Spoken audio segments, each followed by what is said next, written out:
12월 9일 토요일에 압구정 3구역의 조합원 임시총회가 끝났습니다. 5개의 안건이 상정이 되었는데 실질적으로 3구역의 설계사를 다시 정하는 행사였죠. 1번은 지난번 공모전 때 선정되었던 히림의 우선 협상 대상자 지위를 취소하는 건이었고요. 2번이 새롭게 1번 히림과 2번 해안 중에서 설계사를 선정하는 행사였습니다. 여기서 히림이 1275대 907, 기권 103표로서 전체 2285표 중 약 56%를 얻어서 선정이 되었는데요. 3번과 4번 안은 조합 예산과 사업비에 관련된 내용으로 큰 의미는 없었다 할 수 있고요. 5번 조합원 중 한 명인 대의원의 해임 및 직무 정지건이었는데 조합에 반대하는 단체에 소속된 것으로 알려진 분이죠. 여기서 해임 찬성이 1662표, 반대 476표, 기권 147로서 역시 2285표 중 72.7%의 찬성으로 가결이 되었습니다. 결과에 대한 총평 이전에 이번 재공모전 역시 거의 지난 막장극을 재시청하는 듯한 느낌이었는데요. 지난 공모전에서 서울시가 히림을 형사고발하고 중단 지시를 내렸지만 결국 총회는 강행되었고요. 이번 역시 히림의 요청으로 강남구청을 거쳐 서울시에 전달된 공모지침 위반에 대해서 잠잠하던 서울시가 뒤늦게 법령과 지침 위반 소지가 있는 것으로 판단한다 라고 회신함에 따라 민원사항을 검토하여 오해의 소지가 없는 설계안으로 설명되도록 조치하고 그 결과를 통보해달라 했는데 이번에도 역시 강행이 되었어요. 그러다 보니 6조 원짜리 단지 설계안이 하루 만에 뚝딱 고쳐지는 마법을 보게 되는데요. 레고로 만든 집을 부수고 다시 만드는데도 이것보단 시간이 더 걸릴 것 같습니다. 이런 점들이 이번 설계사 선정의 본질을 말해주는 듯한데요. 설계사 선정 그렇게 중요한 거 아니다. 뭐 그런 얘기겠죠. 서울시에서 제시하는 가이드라인이 있고 조합의 공모지침이 있으며 그를 사전 검증하는 사전심사위원회가 있었음에도 지적된 사항을 걸러내지 못했다는 점에 대해 할 말이 없습니다. 실정법과 지침 위반의 소지가 있는 걸 보지 못했다면 이것이 왜 필요할까요? 어쨌든 총회는 강행되었고 다시 히림이 선정되었습니다. 두 번째로 이번 표결의 결과에 대한 의미를 짚어보겠는데요. 우선 이번 임시총회에 조합에 대항하는 주민 참여단도 참여를 했는데요. 듣기로는 약 1200명 정도의 회원을 보유하고 있다고 알려져 있습니다. 전체 조합원의 약 30%에 해당하는 인원이죠. 이번 결과를 두고 양측의 세력은 서로 자기네가 이겼다고 해석을 하는 모양인데요. 표를 찍은 사람들도 이번 결과에 대한 해석이 분분합니다. 제 생각엔 결과적으로 주참단이나 조합 어느 쪽도 승리를 거론할 수 없는 입장으로 보이는데요. 우선 이번 총 참여수가 전체 조합원을 주거조합원 3,934명으로 본다면 그중 2,285표니까 약 58%의 참여율이에요. 막판에 보이콧 입장에서 참여로 전환한 주참단이 불참했다면 전체 50%가 되어야 하는 총회 성원 구성에 무산이 됐을 겁니다. 주참단 주장으로 약 440여 명이 현장에 참여했다고 주장되고 있는데 정확한 숫자는 모르겠지만 이 숫자를 차용한다면 2285에서 440을 빼면 1845명이죠. 약 47%밖에 안 됩니다. 그리고 20%를 채워야 하는 현장 참석의 경우에 867명이 참여했는데 20%인 787명을 겨우 80명 넘긴 숫자죠. 이 역시 주참단이 불참했다면 성원 불능이었을 겁니다. 이번 총회는 조합 역시 총력을 다해 참여를 독려했는데 그 결과가 이런 것이죠. 그렇다고 주참단이 승리했다고 하기에는 득표수가 많이 이상합니다. 마지막 항목인 주참단에 반대 권고를 했던 사항이 찬성 1662와 반대 476으로 압도적으로 찬성이 되었으니까요.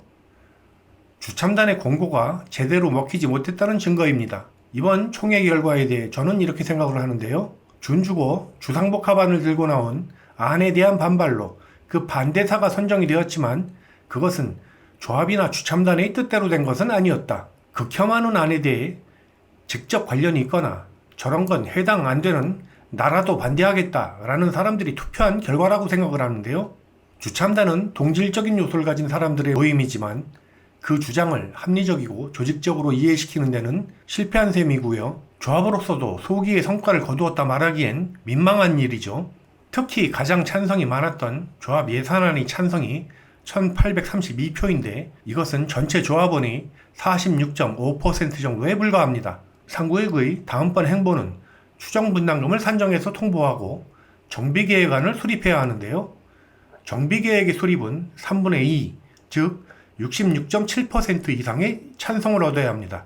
이번 46.5%와는 무려 20% 넘게 차이 나죠. 이런 동의율이 40%에서 50% 넘어갈 때와 다시 60%를 넘어갈 때는 엄청난 난이도 차이가 있습니다. 1% 올라갈 때마다 동의서 받는 난이도가 거의 넘사벽 수준이 되는데요. 조합 설립할 때도 이 벽을 넘기기 어려워서 자원봉사단 생기고 가가호호 방문하고 난리쳤죠.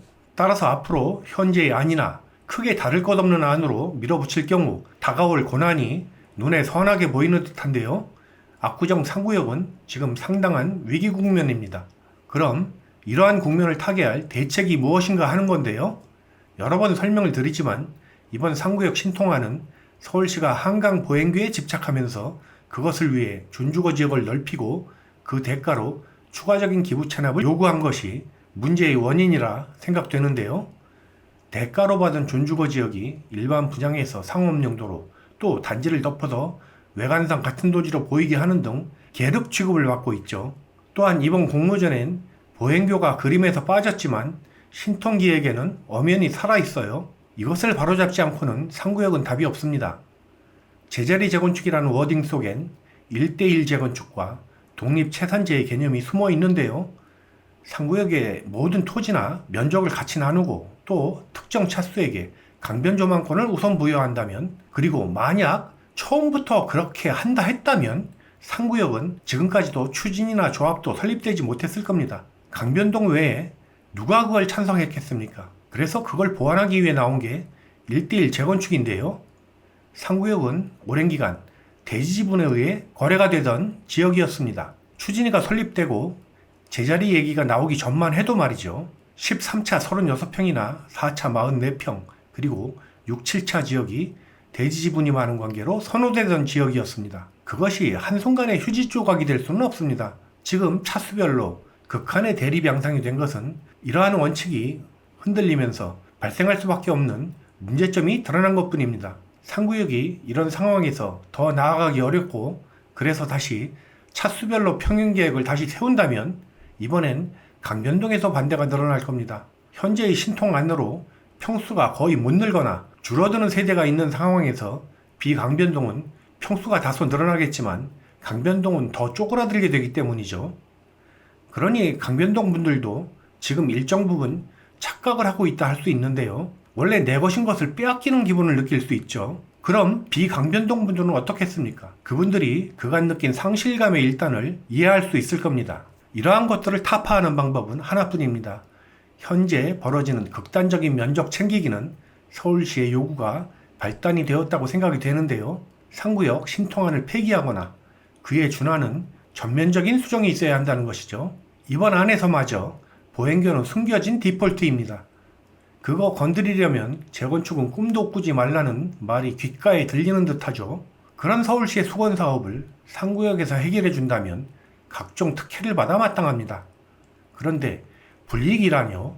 해줄 거 다 해주고 왜 면적은 줄어야 합니까? 마지막으로 드릴 말씀은 현재 상구역은 지옥문에 문턱이 서 있습니다. 지옥문은 이미 개방이 되었고요. 한 발만 내디디면 들어서는 겁니다. 정비계획 수립되면 사소한 것엔 바꾸기가 어렵습니다.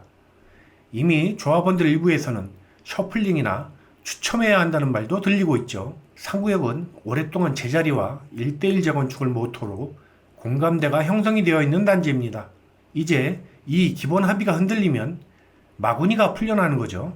셔플링이나 추첨을 외치는 사람들이 늘어나게 되면 상구역은 10년이 지나도 재건축을 할 수 없습니다. 조합원들은 모래알처럼 흩어지고 고개를 젓는 사람들이 늘어나게 되죠. 현재 난항을 겪는 1구역이나 6구역이 무슨 특별한 이유가 있는 게 아닙니다. 조합원들 간의 불신과 무기력감이 원인이죠. 현재 상구역이 해야 할 일은 명확합니다. 합리적인 서울시와의 재협상, 이죠. 대충 양보받는 척 정도로는 안 됩니다. 법으로는 안 되지만 지침으로 양해받았다 하는 것도 안 되죠. 그간 서울시 행태로는 언제든지 안면을 바꿀 수 있으니까요. 앞으로 될 거다 라는 말은 믿을 것이 못 됩니다. 결국 그런 말들이 부메랑이 되어서 상구역 전체 조합원의 이익을 해칩니다. 여러 차례 총회를 거치면서 조합원들이 느끼는 기분들은 무언가 나한테 결정권이 있는 듯한데 지나고 보면 이상하게 돌아가는 거죠. 내가 저런 걸 언제 결정했는지도 모르겠는데 당신께서 이미 결정하셨습니다 하는 거죠. 가장 좋은 재건축은 큰 소리 없이 물 흐르듯 되는 것일 텐데 상구역은 이미 그런 단계를 넘어섰습니다. 귀찮고 피곤하지만 조합원들도 어느 수준의 공부를 해야 재산권을 지키고 후회하지 않을 수 있습니다. 너무 잘나서 슬픈 상구역입니다. 크고 잘생긴 놈 시범적으로 괴롭히는 학교 폭력을 보는 듯하죠. 마지막으로 한간에 제가 어떤 회사나 단체와 연결이 되었느니 하는 말들을 퍼뜨리는 사람이 있는데 방구석 워리어들이죠. 저는 어떤 누구와도 관련이 없습니다. 상구역이 앞으로 어떤 길을 걸을지는 알 수 없고 또 누가 주도하게 될지도 모르지만 저는 어떤 사람을 믿지는 않습니다. 분명한 것은 이런 일들을 거치면서 조합원들이 가야 하는 방향이 뚜렷하게 제시되는 상황의 힘을 믿습니다. 이제 누가 와도 전체 조합원에게 합리적인 방안을 제시하지 않는다면 지지받지 못한다는 상황 말입니다. 그런 면에서 이번 총회는 우여곡절이 많았지만 압구정 3구역이 진일보했다는 말로 평가하고 싶습니다. 단순히 한 걸음이 아니라 사업 진행을 바로잡는 위대한 한 걸음이 되기를 바라마지 않습니다. 오늘 내용은 이것으로 마치면서 좋은 선택하시길 바랍니다. 감사합니다.